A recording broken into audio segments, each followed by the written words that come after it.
Hi, I'm Derek Ashong, and you are now in the stream. Today, why a children's coloring book has stirred so much controversy, and we discuss the outlook of Muslim Americans a decade after the September 11 attacks.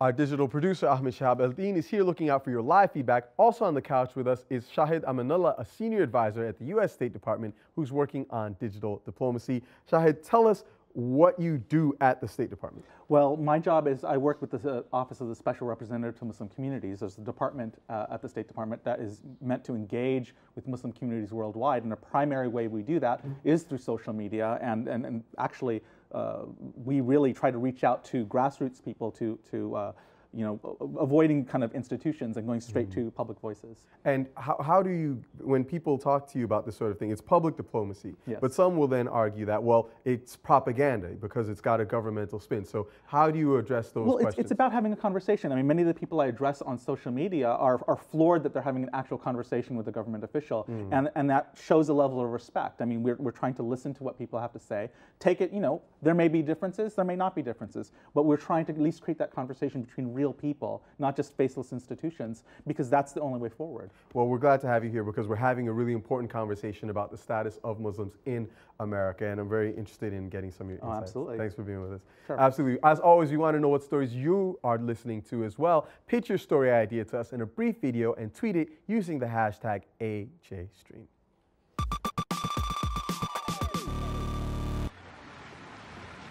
Whenever you're ready. My name is Sean Riddle. I'm driving the Google Maps Street View car, and I'm in the stream. As the 10th anniversary of the September 11th attacks approaches, people in the United States are reflecting on how the event changed them, their country, and the world forever. A U.S. publisher has chosen to memorialize the events by creating a children's coloring book to try and offer kids an explanation of what happened that day. But many are describing this book as offensive. Let's take a look at the cover. It's called We Shall Never Forget 9/11, the Kids' Book of Freedom, and it depicts the Twin Towers burning in this particular image, which I can show you here. Now, it's got a number of other images that people have also found concerning. This next image is one of Osama bin Laden hiding behind one of his wives while a bullet is being shot at him. Nearly all mentions of Muslims in this book are paired with the words extremist, radical, and terrorist. And I want to highlight one. You may not be able to see it clearly on your screen, but it says, children, the truth is these terrorist acts were done by freedom-hating, radical Islamic Muslim extremists. This has many Muslim Americans arguing that it encourages negative stereotypes of their community. But here's how Wayne Bell, the publisher of Really Big Coloring Books, which is the company behind this controversial book, actually sees it himself. And we're going to give you his words, or at least his view in his own words. Hello, my name is Wayne Bell. I am the publisher at Really Big Coloring Books. And I would like to say to the American people and all others who may read this child's coloring book, We Shall Never Forget. The book is designed to be a tool that parents can use to help teach children about the facts surrounding 9/11. This book was created with integrity, honesty, reverence, respect, and the book does not shy away from the truth. Thank you for visiting. Now, I think this is part of the controversy. People are having different perceptions of what that truth is. Now, Wayne Bell had agreed to come on the show, but he ended up backing out. Joining us now via Skype is Ibrahim Hooper, the National Communications Director for the Council on American Islamic Relations, known as CARE. Ibrahim, CARE has described this book as, quote, disgusting. Why is that? Well, I think the main point is that while we do need education about 9/11 and the attacks and the motivation for the attacks and what's happened in the past 10 years, we need something that is objective and accurate. And I don't think, given this target audience being children, I don't think really the target audience has the cognitive ability to differentiate between those who carried out the attack and the faith of Islam itself and the 1.6 billion Muslims worldwide. And I think that was the real intent of the publishers here. This is a group that brings Israeli settlers to the Middle East This is it's part of their agenda to smear Islam, to generalize, to stereotype, and to marginalize American Muslims. And you know, they're free to do it, but we're also free to speak out against it. Now, Ibrahim, the publisher, Wayne Bell, did state that they reached out to you, that they sent a letter to CARE asking for your input in the creation of the book, and that you never responded. We often get these letters from Islamophobes saying, will you cooperate with us basically in smearing Islam? And, you know, we don't have a lot of motivation to do that. Okay. Ahmed? You know, we have a tweet coming in on this topic. Grace Sandy saying, my kids don't learn about 9/11 without learning about the hundreds of thousands of U.S. soldiers, Iraqi and Afghan citizens killed since 9/11. We have a lot of other tweets on the same kind of subject, and I don't want to drive the point too much. I mean, I understand you don't want to participate in smearing Islam, but isn't there something to be said about an organization like CARE perhaps trying to work with some of these groups to correct them before they release this kind of a book? Well, we work with all kinds of groups all the time, but when it's clear that a group has an agenda, it's really pointless. It's a waste of our time. We'll work with any group of goodwill that wants to offer objective and accurate information, and we have. We've worked with innumerable groups in the past.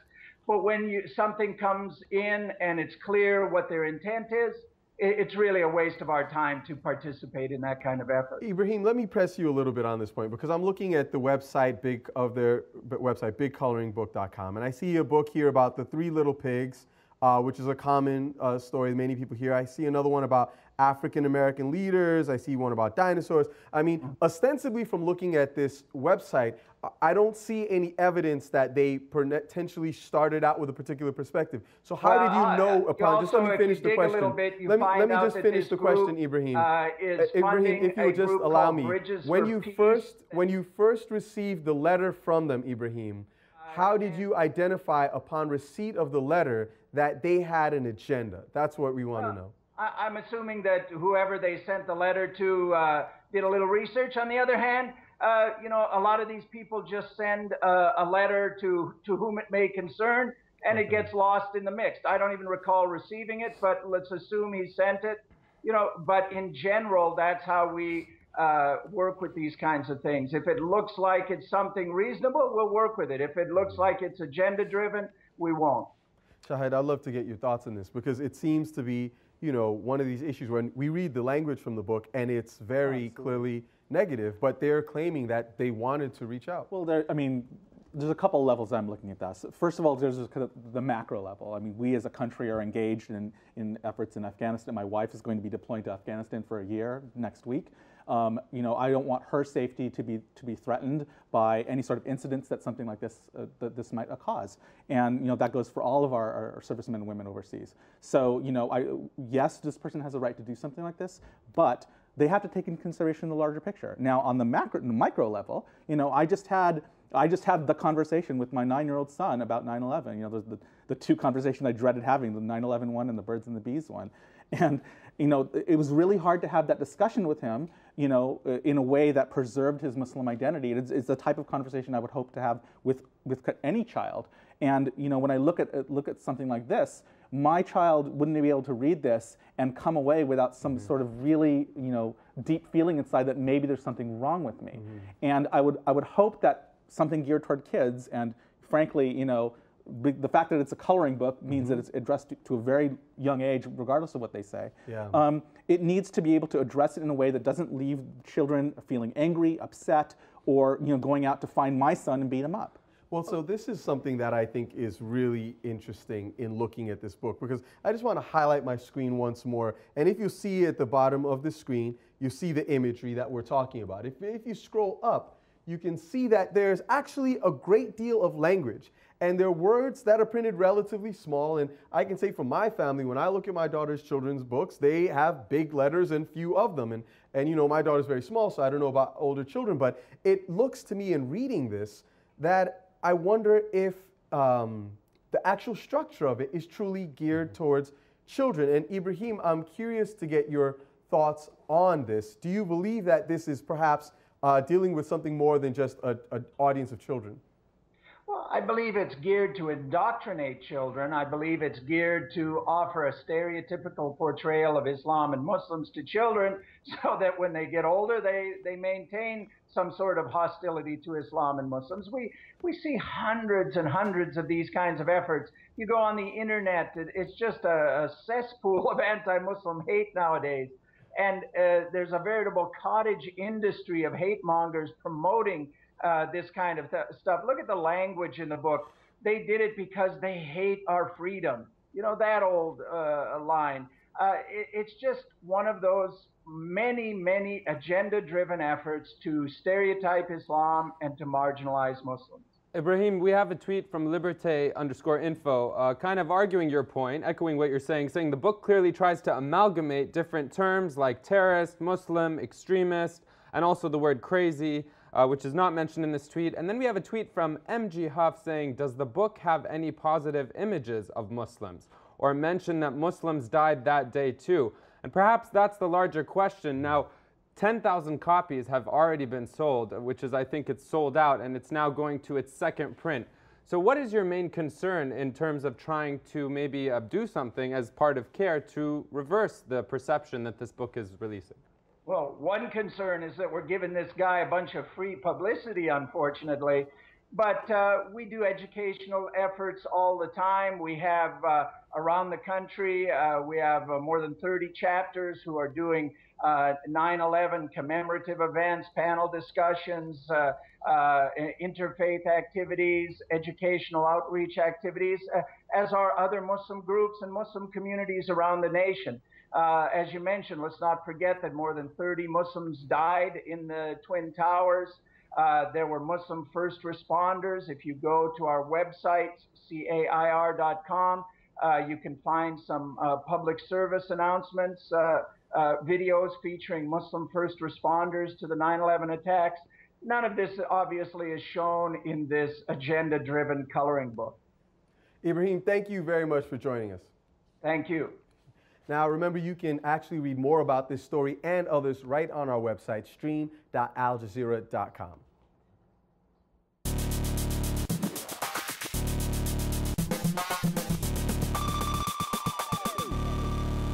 So this is the part of the show where we highlight the stories that our online community shared with us. And today from Munna Karim, we received a tweet with the hashtag MyKuwait, which you can see behind me, Q8 actually, which was created by Kuwaiti netizens to protest against the announcement by a group of Kuwaiti lawyers that they hope to join the defense team for Egypt's ousted president, Hosni Mubarak. Now look at this tweet right here from Shuruq M. He tweets saying, I thought it goes without saying, those lawyers represent themselves only, perhaps making the point that they don't represent Kuwaitis. Now, the team of Kuwaiti lawyers said they wanted to volunteer to defend Mubarak to thank him for his role during the first Gulf War, where he supported the US-led expulsion of Iraqi forces from Kuwait. Now, this tweet right here from Bijou, let me just get it open right here, you could see includes a photo from Al Fajr newspaper in Egypt that claims to show a check in the amount of 120 million US dollars. It was written by the former ruler of the UAE, Sheikh Zayed, to then Egyptian President Mubarak in gratitude for sending the Egyptian military into Saudi Arabia and Kuwait to help fight against Iraq's invasion. And the date, I'm just going to zoom in right here on the check, is actually the 25th of August, 1990. Now from Kuwait, we also have a tweet from Ahmed Saad on Twitter. Right here, he adds saying, I'm going to translate it for you, the Kuwaiti people prove for the millionth time, he writes, that the Arab people themselves are filled with goodness, but their governments are filthy. Now we have Egyptian bloggers who also weighed in on this online. Zenobia, a prominent Egyptian blogger, says, we know that the majority of the Kuwaitis are with us and are not with the Mubarak, or not with Mubarak, the dictator, using the hashtag there, MyQ8. And perhaps the most simple and straightforward tweet came from Inas al-Bakr, who writes in Arabic right here, Samihna ya Masr, which basically means, forgive us, Egypt. And of course, the Kuwaiti lawyers would have to obtain a license from the Egyptian Justice Ministry to join the defense team, but Judge Ahmed Rifat, the presiding judge, had dismissed any of those requests. Now, that's just one of the short stories that you've been sharing with us and brought to our attention. And with that, we also have the 10-year anniversary of the attacks of September 11th quickly approaching. And so we here at The Stream put together something to encourage you to record a short video telling us your stories and how 9/11 changed your life. So watch this and be sure to send us your videos using the hashtag AJStream.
In the 10 years since the September 11th attacks, many Muslim Americans believe they've been held under a microscope. They claim their loyalties have been questioned as discrimination against them has grown.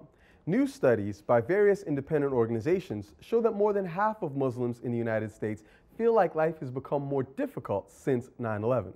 But the surveys also show something that's a bit more positive. Let's take a look at this particular survey, and this is from the Pew Research Center. And it says here, more than 8 in 10 Muslim Americans say they're satisfied with the way things are going in their lives, while only 15% are dissatisfied. By this measure, Muslims actually express slightly higher levels of satisfaction with their lives than does the US public overall. So why the growing optimism? Joining us to discuss this via Skype from Los Angeles is Ahmed Yunus, a senior analyst for the Gallup Center for Muslim Studies and the Abu Dhabi Gallup Center. Ahmed, thank you so much for being with us. Welcome to the stream. It's a pleasure. Can I, before we begin, a shout out to Shahid Amanullah, a godfather of social entrepreneurship in the Muslim community. Great to see you. Shahid told us that you guys know each other back from the Orange County days. So this is one of our teachers. Well, it's good to have the West Coast in effect. Ahmed, tell us, why do you think there is this rising optimism in the Muslim American community? Well, it's a constellation of factors. For example, Muslim Americans show the highest level of improvement in presidential approval ratings since the last time we measured in 2008 regarding President George W. Bush, showing one of the highest levels of presidential approval for the performance of President Obama. Muslim Americans report a higher level of well-being than the last time that we measured, and slightly higher improvements in well-being than America as a whole. Remember our 2008 study, American Muslims are the only racial group in the United States that does not have an ethnic or racial majority. So Muslims represent America in their struggles economically, in their successes socially. They represent the greater America. And each of the communities reflect, to a large extent, their racial counterparts that are not Muslim in the general atmosphere. Now, let me ask you a question just to clarify one of the statistics you just mentioned. You're saying that Muslim Americans have a higher presidential approval than they did in 2008 during George W. Bush's tenure. Are you saying that that level has not come down as we've seen with other groups since Obama's been in office? Or are you simply saying that however it is, it still remains higher than Bush's? Well, interestingly, the study that we're talking about today is about Muslim Americans. If you look to Muslim majority nations, specifically in the Arab world, there was a significant increase, not nearly as much as among Muslim Americans, after President Obama came into, sorry to say, power. And then there was a steady decline over time, where a lot of the analysis is that, the administration wasn't able to match in action the eloquence and impressive nature of their perspective in terms of the discourse that was presented in Istanbul, in the Cairo speech. Subsequently, there were excellent actions like the White House Summit on Entrepreneurship for small to medium-sized enterprises in the Arab world. But little follow-up or bad PR, what have you, there was a steady decline among Muslims globally. Because of the presence of the data that we have, or the availability of data, I am not positive whether we're able to gauge it at that level of a trend. Okay, let me ask you another question, because the Muslim American community is very diverse, as you were mentioning. I mean, it reflects a real cross-section of the society. So have you done anything to unpack the different ethnic groups and subdivisions within that Muslim American community to see how trends have been developing there? Absolutely. Much of our 2008 study focused on the different communities within the Muslim American community, the different ethnic and racial groups, people that in the Muslim American community are referred to as indigenous American Muslims, as opposed to Muslims that come from recent immigrant experiences or recent immigration pasts. Absolutely, there is a difference in economic attainment between, for example, South Asian Muslims, who for the most part have higher levels of education, higher levels of income, as opposed to, for example, African American Muslims, who reflect some of the challenges that exist in the American narrative generally in terms of economic safety perception of the future. But Muslim Americans as a whole have more optimism for what is to come for America than the general American public. They have high levels of confidence in the election process. They have high levels of confidence in the general framework of the United States government. Muslim Americans identify strongly, equally strongly, with their Muslim identities as well as their American identities, and only 34% of Muslim Americans say they identify strongly with Muslims globally. And so you have a very strong American identity amongst Muslim American communities, regardless of their ethnic or racial background. You have varying experiences in their intra-American experience because of their varying racial and ethnic backgrounds, but all Muslim Americans report being challenged. Significant levels of Muslim Americans report experiencing discrimination in their own lives. Significant levels of Muslim Americans say that they perceive the average American to harbor prejudice against Muslim Americans. And significant levels of Americans in non-Muslim communities agree. 67% of Jewish Americans, more than Muslim Americans, say that the average American harbors prejudice against Muslim Americans. Ahmed, I want to jump in just there because we're getting some interesting comments from our online community that are related to what you're saying. Yeah, Ahmed, Sure.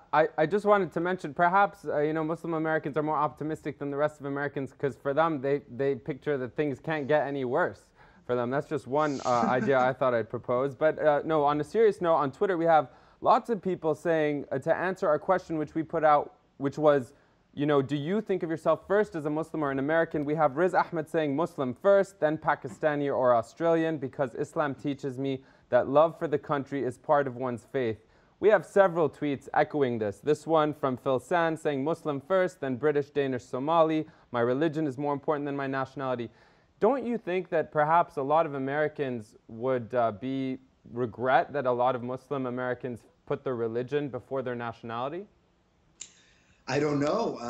If you come to Southern California, where I was raised and where I live with my family and with a vibrant Muslim community, many Latino Americans who are not Muslims would identify as Latino first. Many Polish Americans, Italian Americans, Irish Americans, but Jewish Latino Americans. is not a religion. Well, actually, to give some clarity on that point, we saw from the study that 49% of Muslims think of themselves as Muslim first, but then 46% of Christians in America see of themselves as Christians first. So it's that's within the statistical margin of error. It's a very close narrative. Right. And it reflects America. You see, there isn't a right answer that we are all looking for. Right. If we're trying to measure integration, the right answer is an answer that reflects the rest of the American public that is not Muslim on a regular parabola, if you will, or variation, if you will, that reflects the general American fabric of life and the spectrum of ideas.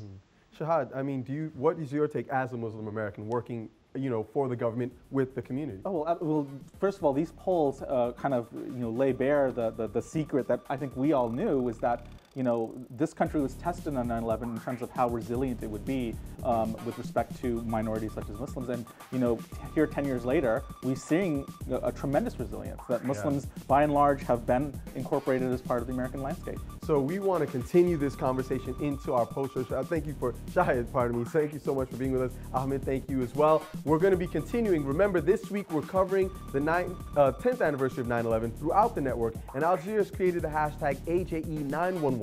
So use it to send the channel any videos, pictures, or comments you have on the attacks. As always, join us at stream.aljazeera.com to continue this conversation and use the hashtag AJStream to send things to our team. We'll see you online.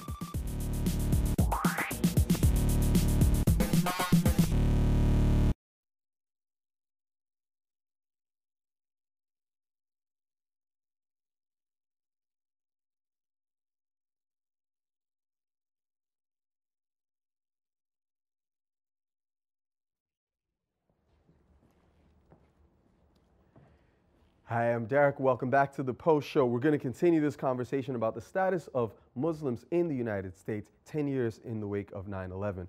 Shahad, thank you very much for being with us once again, and we're going to try to get Ahmed back in a sec as well. But the first thing that I'm thinking as we have this conversation is, you know, to what degree does the optimism of Muslim Americans reflect the fact that there is a proportion of the community that are immigrants, and that you tend to see a certain belief in the country among immigrant populations who have a memory of more difficult circumstances somewhere else? Ahmed, I'm going to come to you for that in a moment, but Shahid, your thoughts first. I think that has a lot to do with it. I think that oftentimes immigrants are the ones that really are hanging on to that dream of what America is, and it's really deeply embedded in them. And you combine that with socioeconomic status, with the way that Muslims are integrated in various communities around America, tend to not be ghettoized.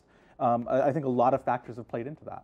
Mm-hmm. I'll bring it to you. I look at, for myself, come from an immigrant family, and I came here when I was relatively young, but I've been back home a lot, and I remember my early days, and frankly, the kind of opportunities that are available to me in the United States are not available to most of my family members. So I will always think somewhat positively about this country just by virtue of the fact that I have a memory of what it's like to go without some of the basic opportunities that are available here. Could that not be a part of what's affecting these numbers?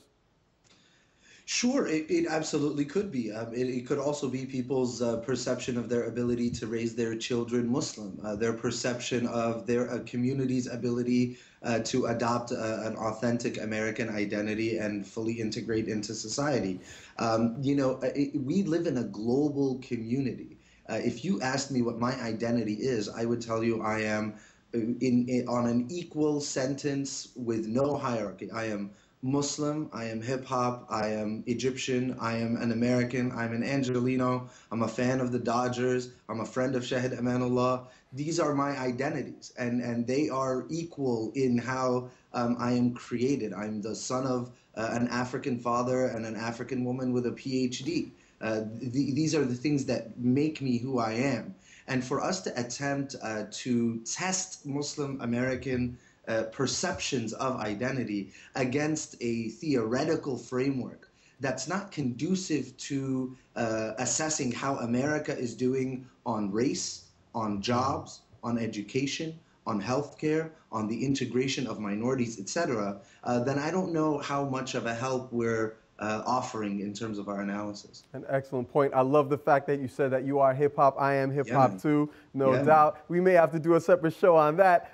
In the meantime, though, we're definitely getting some good comments coming in from our online community. Ahmed. Yeah, we have a practical question, but if I may, I just want to challenge that thinking a little bit in the sense that, in terms of the separation of church and state, I mean, I'm not trying to overstate this, but shouldn't we all, if you're American, choose to identify as American before our religion, or is that not something you would agree with? And then a practical question that will be easier, I'm sure, to answer. Hind Mackey saying, what are the best ways to share the majority of these, or the results of these polls with the majority of the U.S. population, not just, as she puts it, the non-ivory tower? Okay, I want to answer your first question directly, but this is not from the syllabus of Gallup. This is my own perception. Yes, that's what I'm curious for. In Islam, there is no church. There is no cognitive or theological disciplinary dissonance between the role of religion and the role of politics and sociology. There is no church. An imam is someone that has read more, that is elected by the people to stand in front, lead prayers, and guide a community. The doctor in that community is the imam of medical issues. The engineer of that community is the imam of structural issues. So there is no church in Islam. So there is no issue with adopting a full American identity. I am an American, I am a lawyer by education. That is consistent with the Constitution and the founding framework of America, and is consistent with the principles of the Quran in total. And the teachings that are authenticated through narration of the Prophet Muhammad, peace be upon him. Great, and then just the practical, Hind's question, she wants to know how to share these results of these polls with the majority of the U.S. population, which she thinks would be valuable. Well, Shahid is the king of this, but I'll Shahid? offer everybody you know, and your aunt, and your friends from high school, and your friends from college, write op-eds for the local newspaper, have interfaith gatherings, join the Sierra Club and the Rotary Club, play basketball at the YMCA so that you can engage with other people. The goal of Muslims on earth is not to convert others. But The goal Ahmed, of I'm Muslims sorry, on I earth just got to is throw to you bring one about a last life thing in that's there. different. I want to throw one last thing in there before we let you go, and to the point that you're making, which is, do you think, I mean, it's good to join the Rotary Club and all these other kinds of things, but, you know, some people feel that Muslim Americans are facing still significant levels of discrimination. And it seems that in the public discourse, some would argue that Muslim Americans have become the latest scapegoat, where it's now okay to cast aspersions on that particular group, as it was perhaps in the past with Jews or blacks or Japanese or Italians or what have you. How would you respond to that? Absolutely, and the data reflects such. A large percentage of America believes that Muslim Americans have sympathy for Al-Qaeda. A large percentage of Americans believe that Muslim Americans are not loyal to the United States. And of course, the data challenges that. I used to be one of the leaders of the second largest Muslim American civil rights organization. I recognize the need to challenge injustice and to call out prejudice where it is. I also know well the blessings that come to Muslims and to America if there is more engagement and more interaction on things that are not Muslim or faith specific. Ahmed, thank you very much on that point. We really appreciate you being with us.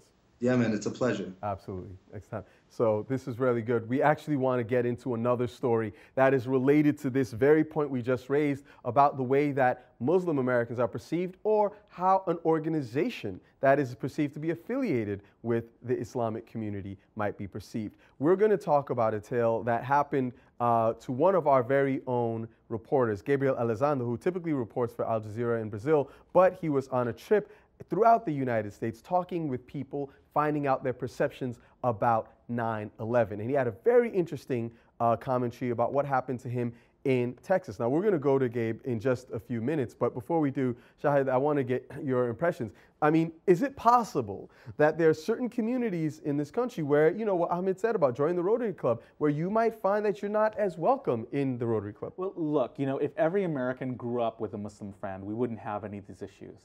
The problem that we have in certain areas is that they don't know anybody. And, you know, yes, you could join the Rotary Club and whatnot, but it's a long process. This is a process that takes generations. So, you know, to kind of show up at a place and say, hi, I'm Muslim, come love me, that's not necessarily going to have that intended effect. There has to be some investment of social capital. Okay, so speaking of investment of social capital, let's talk to Gabe. Gabe Elizondo, thank you so much for being with us. We know you invested some of your own social capital in Texas very recently, and you were rebuffed to some degree. Give us in brevity a summation of what happened. Well, very briefly, I'm driving across America. We were going through Oklahoma on our way to Kansas, actually. We had no intention of stopping in Texas because we were under a tight time frame.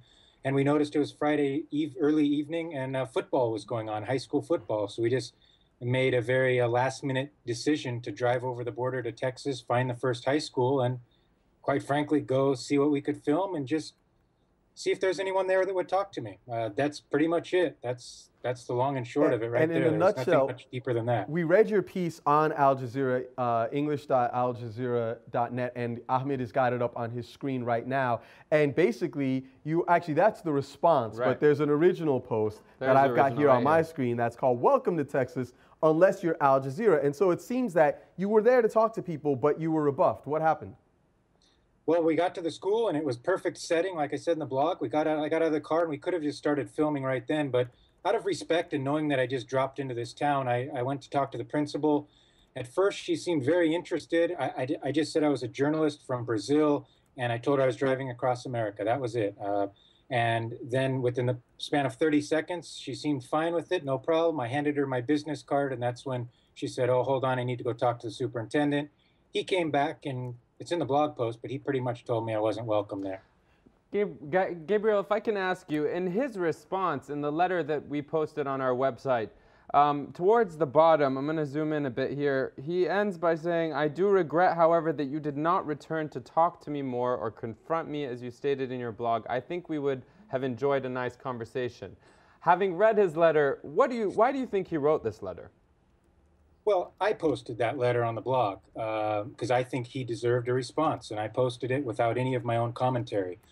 I mean, I don't know. I mean, clearly I was not welcome there, and for him now to say that, oh, you should have come back and talked to me. Right. Well, okay, maybe I should have, but I didn't. But I think I think this has gone viral online, quite frankly, and Yep. I think he's probably gotten a lot of feedback, maybe positive, maybe negative, on his actions. And I think, to his credit, he decided to respond, and I'll let people read his response and draw whatever conclusions they choose. Now, Gabe, he did mention one point that I thought was very interesting, and specifically it was regarding the ability to film at a public school function. And he said that the FERPA rights of students would have been violated, especially for students whose parents have signed papers not allowing pictures of their children on the web. Now, I can say from my own personal experience, I can't even get onto the campus of my own public high school that I attended without having some sort of written permission. So is there not some credibility to the argument that as a journalist, you might have needed some sort of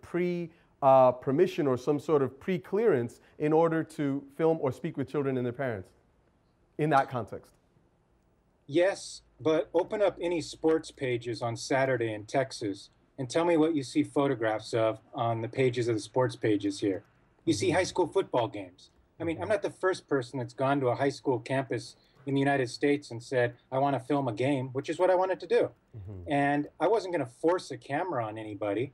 I was just going to talk to people in the stand and say, hey, this is who I am. I'd like to talk to you. Will you talk to me? Yes. Okay. Come over here, camera. Let's talk. If they would have said no, I wouldn't have filmed them. So, I mean, yes, certainly he has some legal constraints, but we could have easily talked about that. And the last thing I'll say is my first story on this Across America journey was on a high school campus in California.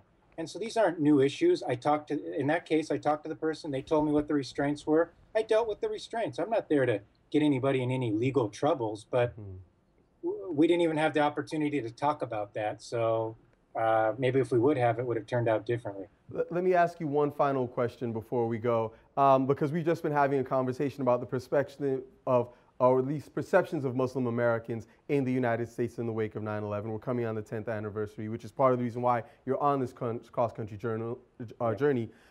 You intimated in your piece that your welcome was actually quite warm and kind from the first person you spoke to, but that once you handed over your business card and it said Al Jazeera on it, that the reception changed. What role do you believe your being a reporter from Al Jazeera specifically might have played in this experience? Well, that was everything. I mean, if I would have been on campus and I said, I'm a journalist from Brazilian XYZ TV, I think I probably would have filmed a story. I think. Maybe not, but I think they probably would have been a little bit more welcoming. Maybe I'm wrong. Maybe I'm right. I don't know. I will say this. Just give me another 15 seconds here, because I want to say one last thing. But clearly, I think Al Jazeera probably played a role in it, but I'll let other people decide that. But let me just say this. I'm a little sad by how all this has gone, because most of the people I met in Oklahoma, Kansas, Arizona, New Mexico have been really great people. And this is the one bad experience. And unfortunately, it's getting a heck of a lot of attention. But I will say there's a heck of a lot of good people in Texas. I'm not stupid. I know that Texas is a big state. I know not everyone is like that town, but there's a heck of a lot of good people here too. And those stories are going to be coming up on Al Jazeera. I went to Oklahoma, interviewed some great people that had incredible perspectives, welcomed me into their homes and their businesses. And those stories will be coming up. And I hope that the full context of this in the end really gets across to the viewers. Well, Gabe, I love what you're doing. I have to say, from my personal experience traveling in all those states you've mentioned, I've had the same experience of meeting a lot of very good and very warm people. And Ahmed actually has on his screen a shot from the website where people can track your visit, because you're visiting cities across the country on this journey, and we hope that people will join you on this and see some of the reports. Ahmed, can you tell us the exact URL here? Yeah, the URL right here is, it's quite long. I think what we'll do is tweet it out, but if you Google Gabriel Elizondo Across America, you'll definitely find it, as well as the hashtag AJE911, links to a lot of these pages. Across America. Thank you, Gabe, for being with us. Shahid, you get the last word. Well, I lived in Texas for the last 5 years, and I have to concur. There's a lot of amazing people out there, and there are Muslims dotted throughout Texas. And where they've grown up and where they've lived, they've experienced that kind of warmth. And I think it's unfortunate there are still communities out there that haven't been able to see the other side. Well, hopefully we're helping to acknowledge the reality of all sides and help people to open their minds. Thank you, Shahid, so much for being with us. Ahmed, wonderful job as always. And thank you, our community. Remember, you can continue the conversation with us 24/7 using the hashtag AJStream. We will, as always, see you online.